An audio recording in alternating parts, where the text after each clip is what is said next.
And Mobile is one of the earliest.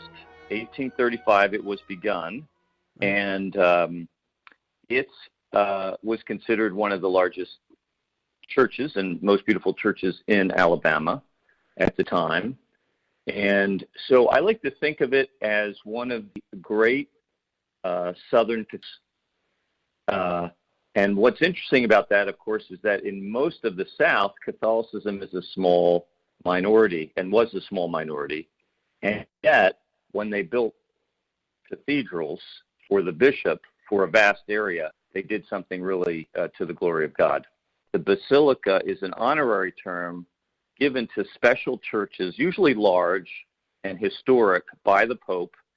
And so your church is large, beautiful, and historic for Alabama.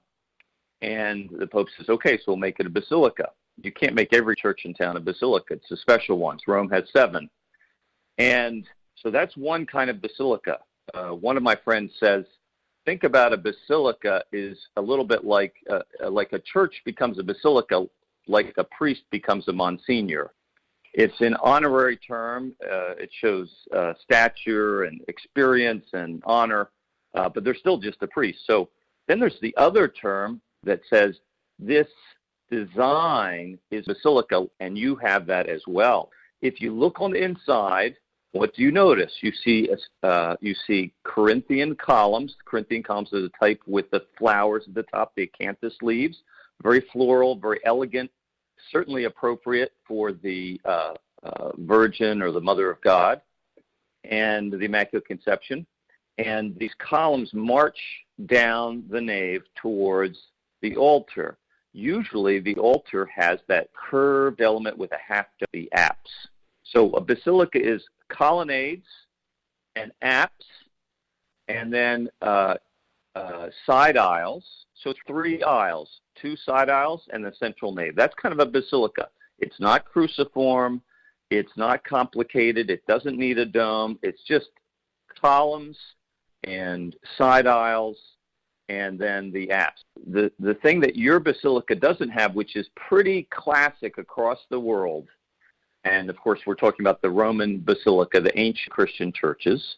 This is the kind of the architectural type here, not the honor.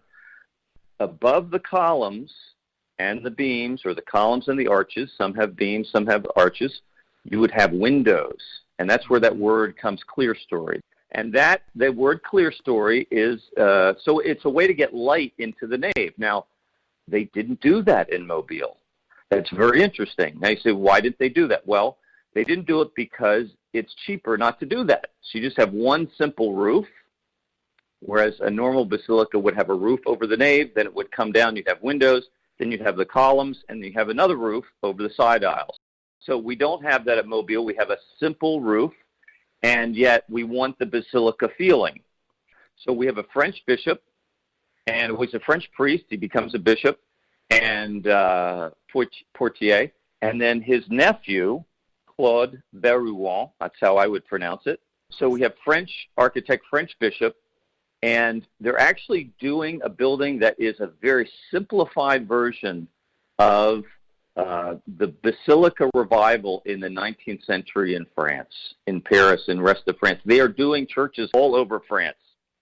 Churches, maybe for a few cathedrals, but they're doing churches like this. Front portico, 2 towers, interior with a basilica style like the early Christians. And Immaculate Conception is a simplified, it doesn't look simple, but compared to Paris, it's a simplified version of what Berouan or Portier would have known in France, Paris.